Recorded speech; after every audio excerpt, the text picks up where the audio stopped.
Letter 8, on the Philosopher's Seclusion.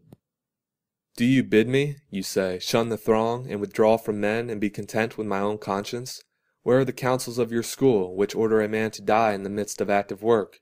As to the course which I seem to you to be urging on you now and then, my object in shutting myself up and locking the door is to be able to help a greater number. I never spend a day in idleness. I appropriate even a part of the night for study. I do not allow time for sleep, but yield to it when I must. And when my eyes are wearied with waking and ready to fall shut, I keep them at their task.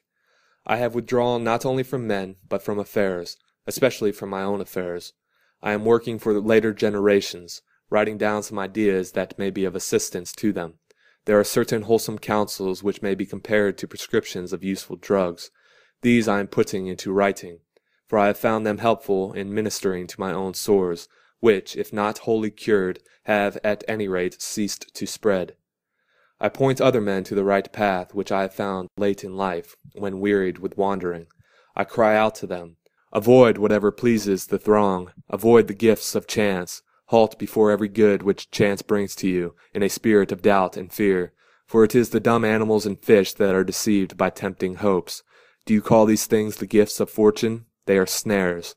And any man among you who wishes to live a life of safety will avoid, to the utmost of his power, these limed twigs of her favor, by which we mortals, most wretched in this respect also, are deceived. For we think that we hold them in our grasp, but they hold us in theirs.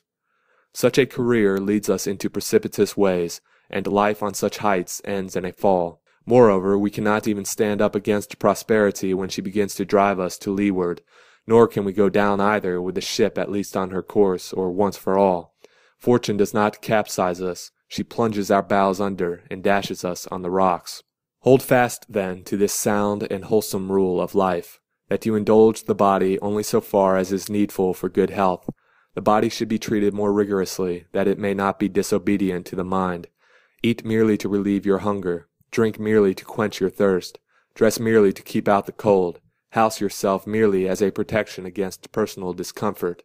It matters little whether the house be built of turf or of variously colored imported marble. Understand that a man is sheltered just as well by a thatch as by a roof of gold. Despise everything that useless toil creates as an ornament and an object of beauty, and reflect that nothing except the soul is worthy of wonder, for to the soul, if it be great, naught is great.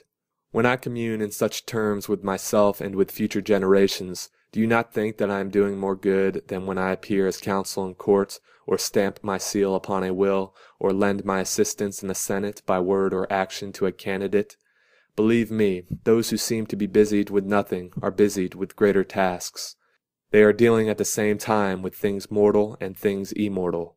But I must stop and pay my customary contribution to balance this letter. The payment shall not be made for my own property, for I am still conning Epicurus. I read today in his works the following sentence: If you would enjoy real freedom, you must be the slave of philosophy.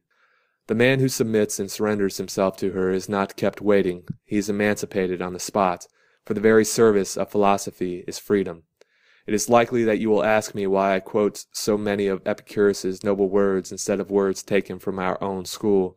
But is there any reason why you should regard them as sayings of Epicurus and not common property? How many poets give forth ideas that have been uttered or may be uttered by philosophers?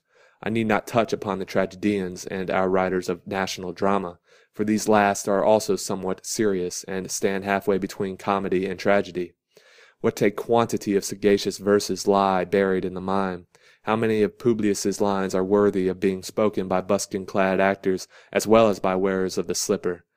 I shall quote one verse of his which concerns philosophy, and particularly that phase of it which we were discussing a moment ago, wherein he says that the gifts of chance are not to be regarded as part of our possessions.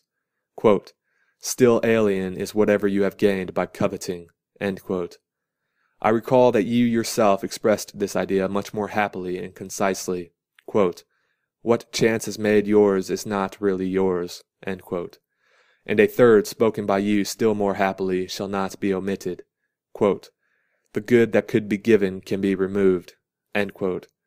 I shall not charge this up to the expense accounts, because I have given it to you from your own stock. Farewell.